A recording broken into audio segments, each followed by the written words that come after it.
figured out the problem. Well, also I got this thing assembled. I didn't record it because pretty boring. Same of what I did for the mask. Super glue and the solvent and me pressing down on the helmet. It wasn't really anything worth it. You didn't miss much. So I figured out the problem of why it wouldn't fit, and that's because this right here is too far out. And I'm just looking at this thing, it is comically oversized. I allowed originally for a 1/2 inch of padding on each side, but I really should have left more like a 1/4 inch on there to make it snug. But hindsight is 20/20. So one of the ideas that I had was to heat this whole front end up and sort of squish it down with a blowtorch.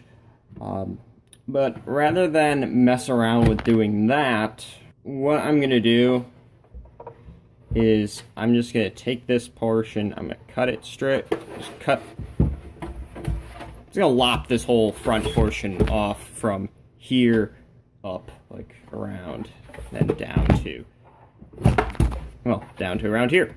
And then I'm going to reprint it, but I'm going to take the file, I'm going to squish it down by a little bit, and then I'm just going to glue it on there. And that's what I'm going to do.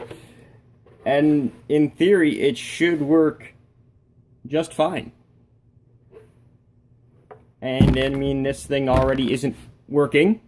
So, I mean, if I fuck it up, I mean, at this point, this thing's screwed. So, you know, if it's fucked, you can't fuck it more. Got my trusty Cutco slicer here. Cool thing about these knives, even though this is a kitchen knife, it has these serrations on it, but they actually cut like a straight edge, so it shouldn't rip this thing up too bad.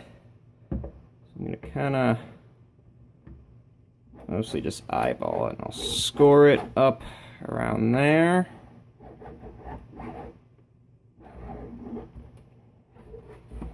And I'll do the same thing on the other side, so I'm cutting straight up from this position. Let's not slip and cut my hand open.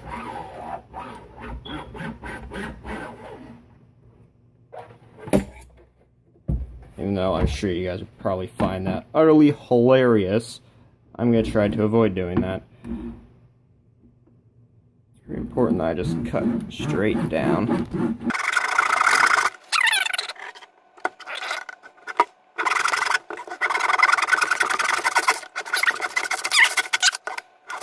This is kind of painful to do. Not like physically, but emotionally.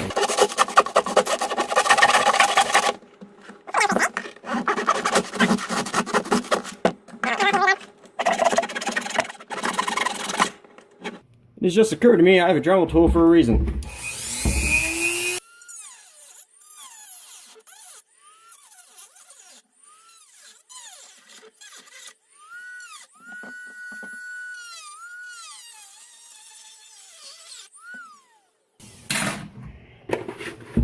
Okay, I've cut through the hard outer shell with the Dremel.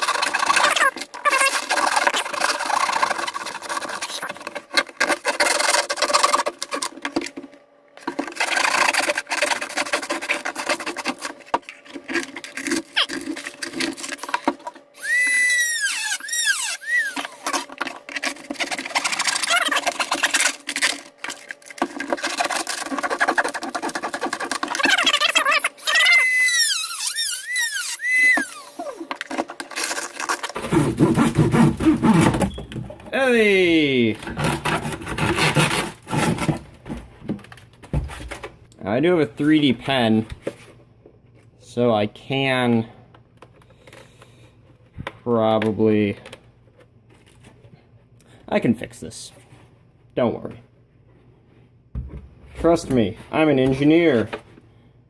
Well, not yet, I don't have my degree. So yeah, I'm just going to modify the file in mesh mixture so it only prints from here outwards, and I'm also going to squish it back a little bit. Well, I had to print the thing in purple because I didn't have any gray left. But it sort of kind of fits. There's a gap right here. I'm going to have to fill that in. I was expecting that.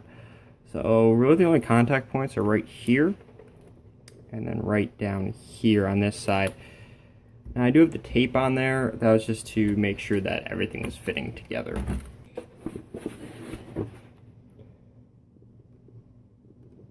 Put some along here, put some along here. These are really the only contact points at the moment for the front of the helmet. But we will fix that when the time is right. So I'll just jam her on there and try not to get our fingers glued to our eyeballs.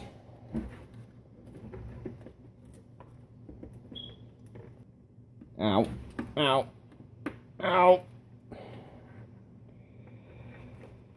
Okay. She has glued.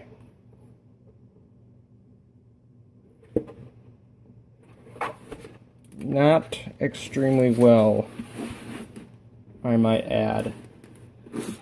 Fuck. Double fuck.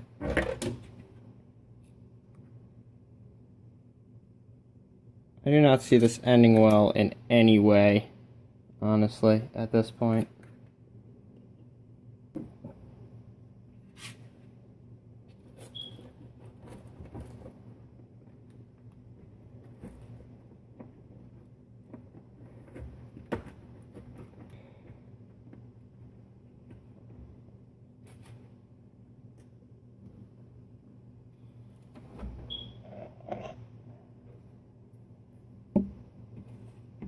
Okay.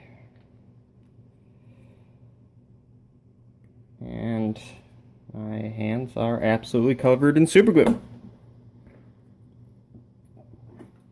All I need to do is take this little bastard and see if I can get that welded together. Yay. After much filling, smoothing, and sanding, this is the result. The visor moves up and down perfectly. I still need to fill in the gap on the inside, but that can wait until later. And see, I filled it in with my 3D pen. Focus, please, and thank you. Filled it in with my 3D pen, and then I just used a soldering iron to melt that down and smooth it. And then I sanded it. All that's left to do is paint it. I'm going to use a couple coats of primer to hopefully help hide some of the blemishes and the print lines. Focus. Thank you very much. Yeah, all you need to do is paint it, decal it, and I'll send you to fill that in. And then the Spartan helmet will be done.